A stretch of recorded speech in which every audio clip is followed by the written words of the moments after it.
Speaker sir, I would like to make my comments on this very important subject matter.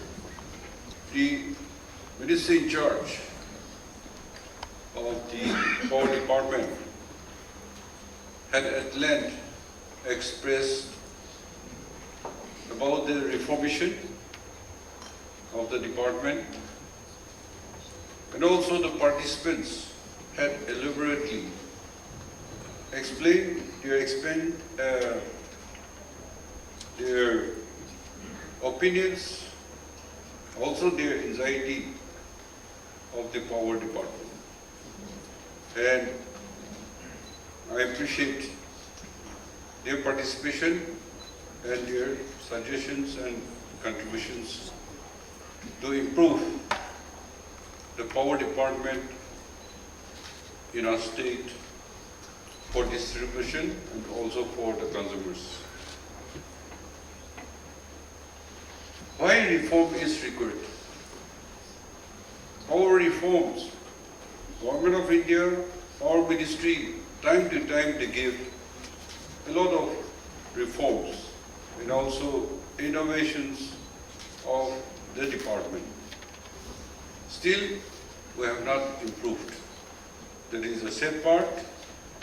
And to start with, the department is still incurring annual revenue loss of about 50%, precisely 50.07%, which had been explained to us. And also, the deficiencies of the department, shortage of manpower, like metering readers, and shortage of O&M staff, lack of reading leads to underbilling. Nearly 50% of the monthly billing are based on minimum average. Communitization of electricity management in villages. On single point metering, as consumer metering is non-existent in all villages based on minimum average bills, plus power theft and pilferages. So, in many areas in our state, we have not come out of our problems. Say example, our census is still in controversy. We had a growth rate of 65 to 70%, whereas the national average is about 20%. Another year, census 2011, was decadal growth of negative. That is, after 10 years, Nagaland population became less. The journalists, writers, they have studied and written about the wonders of our census. Then we had NLTP issue.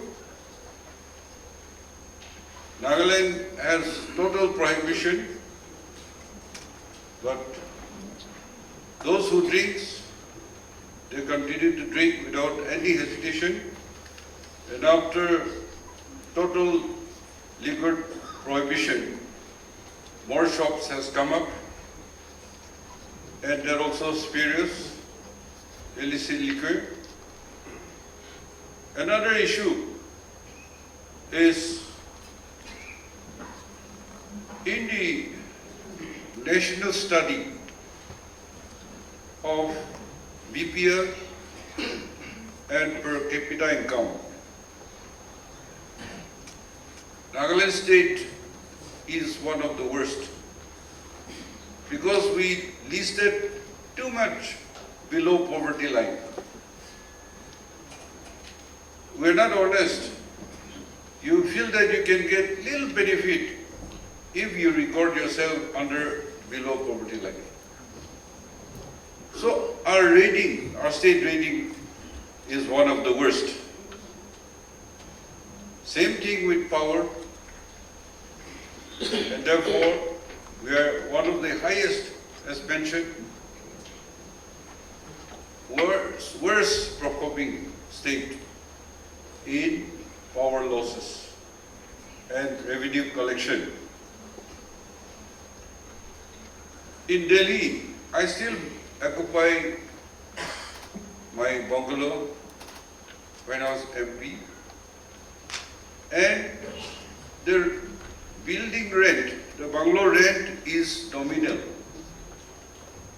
It's a single digit. But every month I have to pay for power bill, water supply, and maintenance. And I pay more than 1 lakh every month, because house guard are there and people managing the house.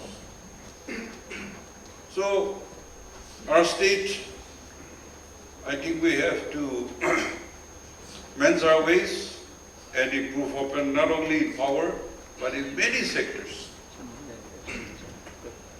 Therefore, there is an urgent need to revisit the commoditization of electricity management.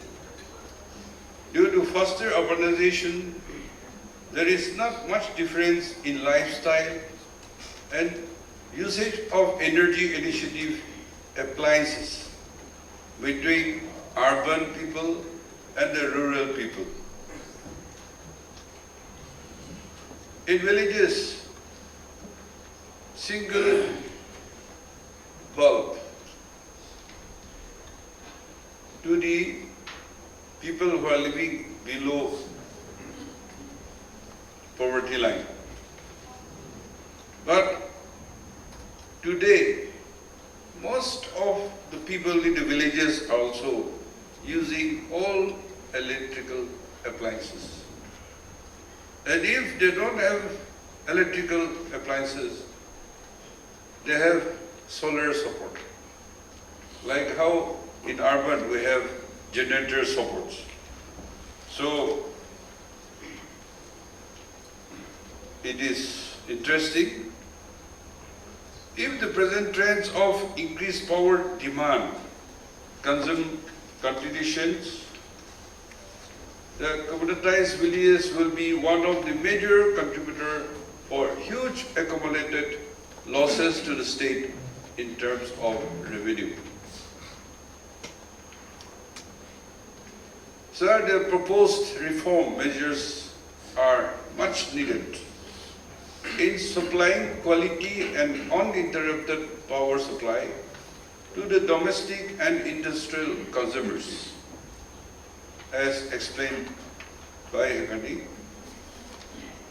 As pointed by the Minister in charge of the Power Department, desired progress could not be made in the installation of smart meters in Dimapur, the so-called commercial hub, due to resistance from various public NGOs, unions, and chairmen of ward colonies. I would like to highlight that the installation of prepaid meter is now mandatory. As per the central government notification dated 26/2/2021. The biggest challenge now arises for 100% smart metering coverage across the state under the RDSS scheme. Although the state cabinet has approved the RDSS action plan in totality, implementation of smart metering is becoming a challenge to the department due to the resistance by the various CSOs organization smart prepaid metering being conditional for release of funds for infrastructure under RDSS. Hence, installation of smart prepaid meters is imperative to avail the much needed central government funds for development of state-powered sector. Fortunately, today, the urban areas, you have the municipality and town councils elected councillors. And now they have taken charge. So the government agencies plus the municipal and town council should go into action in support with the department. The councils are part of the government administration machineries to assist the district administration, police, and the state government department in delivering public services and the implementation of various government schemes. However, opposing or resisting the government program schemes by ward authorities is inappropriate.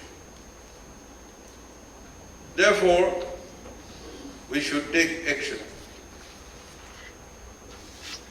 or in subordination to the government should be punished. We should have a serious discussion on these government agencies with the ULBs and ward bodies. To start with this reformation, the state cabinet had already decided that urban areas and the surrounding villages which are adjacent, you cannot identify the difference of urban living or village rural living. Same gadgets and needs. In fact, even village areas, there are more better palacious buildings and kingdoms. That's why this compulsory metering should be introduced, or if they don't cooperate, then the connection should be cut. It's not that they don't have money, they have, but they don't want to pay for the service rendered by the government. For the rural areas, we have put on hold about the communitization, and we hope we will be able to handle them and make them understand. I feel in this, as a Christian majority state, we should involve the churches and use the church platform to also disseminate the responsibilities, and whatever given to you, you have to pay for the service. This should be, and in their church members or the colonies, they should have a serious discussion and educate them. The cabinet decision not only about the urban living, but all the elected, the VIPs, from Chief Minister, from governors, to all the senior officers or lower and government servants in the government quarters, they have to pay the power fees, and And if they don't pay, particularly politicians, if they don't have the clearance certificate from the power department, when you file your nomination to go for election, you will face disqualification.